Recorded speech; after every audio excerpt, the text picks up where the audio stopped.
Principal, sabi niya, in behalf ng Jerlyn Lanosa, kay Antonio Plantar, our energetic Committee on Education, Sir Ben Alice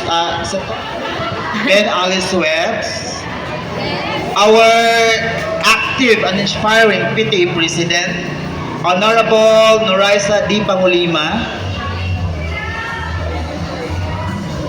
our hardworking and committed teachers who are there at the side of our gym. Good morning. Our dear parents and guardians, especially to our shining star, the learners of Dato Pangulima Integrated School.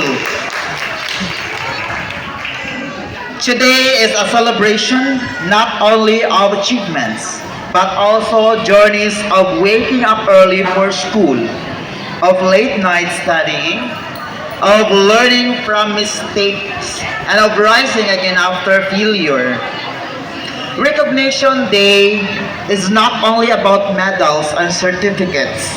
It is about honoring the courage, the grit, the determination it took to reach this far. To our dear learners, this moment is yours.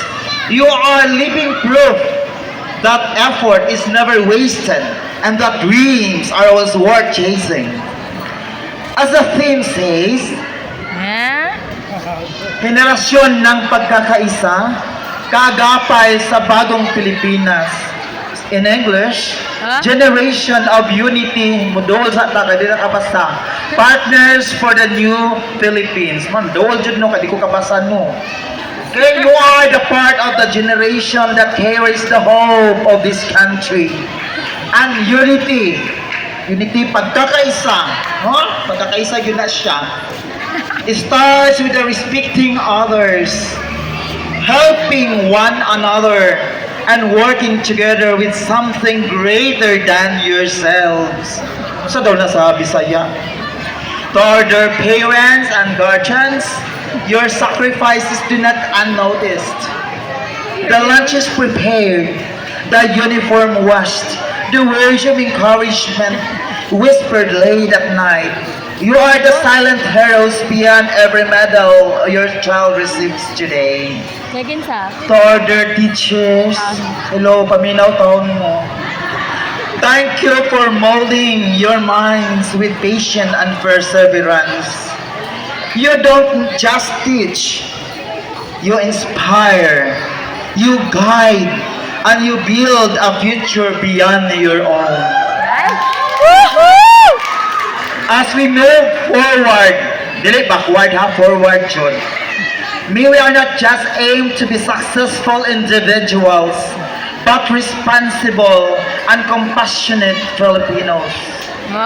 May this recognition be just a stepping stone toward ever greater accomplishment in life. Carry your learnings with you, walk with humility, and live with purpose. Congratulations to all awarders in Dato Pangulima Integrated School.